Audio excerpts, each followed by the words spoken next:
Hey, what's happening, guys? Welcome back. Hope you're all having a great day so far. So today we're doing another review, and what I'm going to be reviewing today is the Freewell Dome Port. And if you don't know what a dome port is, basically it allows you to take photos and videos over and under water. So this is it right here, the Freewell Dome Port. So it's a 7-inch dome port, 7 inches across, and it basically, what it does is it pushes the water away from the lens of the GoPro so that you get that cool over underwater shot. So this is actually my first time ever playing around with one of these things. Now I got one and I can take some really cool pictures. So that's what I'm going to be doing today. I'm going to be taking it out to the pool, testing it out, and seeing how easy it is to use. But before we do that, I'm going to give you a little tour of the dome port. So let's take a quick look. All right, so in the case, you're going to get obviously the dome port, which is this right here. Give you a closer look of what that looks like on the other camera.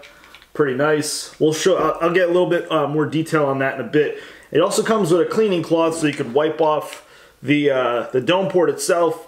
And it also comes with 3 extra O-rings that you can use to replace the one that already comes installed in the dome port. Couldn't get that out. So let me give you a closer look of the dome port here. So here is where the GoPro will attach, but first you'll need to unscrew this and take that and put it aside and just pop this out. So that basically just protects it so that nothing gets inside while you store it. And what I have here is the GoPro Hero 4, and I forgot to mention, so this is compatible with the GoPro Hero 4, Hero 3 Plus, and the Hero 3, and it has to be in the waterproof housing, obviously. And I'm using the GoPro 3-way pole here. So what you want to do is, I like to actually let it sit in the case so that it doesn't get scratched. Just kind of set the GoPro inside just like that, and that looks good. And then you want to put this attachment here so that you make sure that that GoPro is secure inside.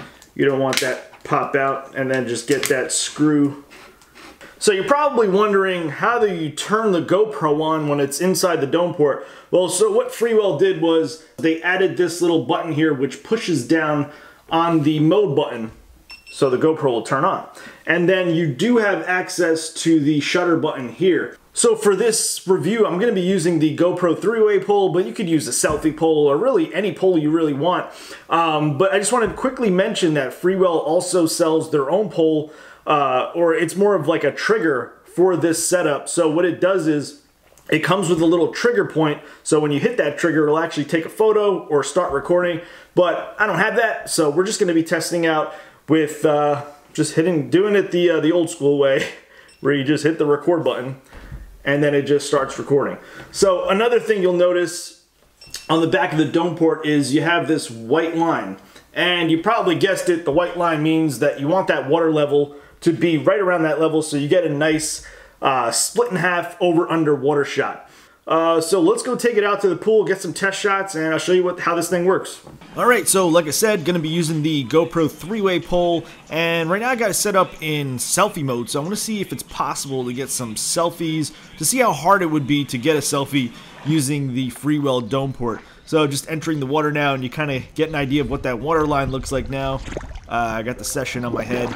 And here's Diana. So I'm going to be capturing some pictures of Diana. So this is actually my first time using it right here. So just kind of getting like used to how to actually do this, but kind of get an idea here of what the shots would look like. I found out that you kind of want the water to be as calm as possible. If not, then the water goes too high and there's too many ripples, and then your shot doesn't end up that well. Alright, so here we're trying out the selfie mode that I was talking about. So basically you're kind of looking at the glass and kind of guessing where the water line should be, because you can't really see where that white line is on the back, but you can kind of make a really good guess on where the middle center point is, so it's not that hard. And the best thing to do if you want to capture a lot of action shots is to use burst mode, and that's what I did with this. So one thing you really want to avoid is getting the top half of the dome port wet. You notice at the top left I got a lot of water droplets, and once I jump and dive into the water, a lot more water is going to actually hit the lens. And here Diana's actually taking the dome port a little bit too low, so the top half is getting the it's getting really wet and it's kind of morphing her face and she looks like this. It is so funny looking. So what I did try was spitting on the dome port and kind of rubbing that on there. It seemed to help a little bit, but not exactly. So I guess a future test for me would be to maybe spray some Rain-X on there, but I'm going to do a little research first and see if somebody's already tried that and see what the results are. But yeah, try to avoid getting the top half of the dome port wet.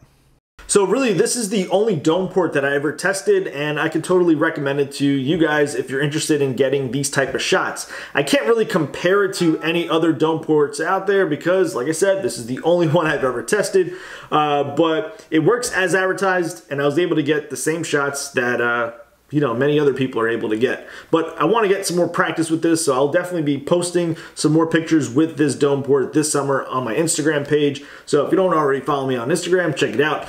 But anyway, guys, thanks for stopping by. I really hope you found this little review helpful in making a decision on whether or not this is something that you would like to get. Check out the description, got a link to this as well as that trigger system if you're interested. And drop a like if you found this helpful. And I'm going to go see what's so important on my phone.